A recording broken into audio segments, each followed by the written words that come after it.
اگه خندیدی اولین چیزی که سمت چپته رو کامنت کن، بده به نفر بعدی. آماده ای؟ میای بریم خونم اون چیزی که مامانم درست کرده رو بخوری؟ مامانت چی درست کرده؟ من نه ما ای گوانم.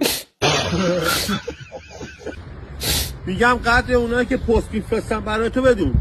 تو این دنیا که کسی تو قرامساق آدم حساب نمیکنه، اون یه چیز باحال میونه برای تو میفرسته.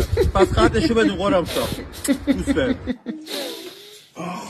چه زود اومدی بیرون؟ آره دیگه تموم شد این دفعه. چرا من قرار نبود کیسه بکشی؟ نه دیگه کیسه امروز پاره شد. وا آره. شدم اکس تو دیدم با دوستاش.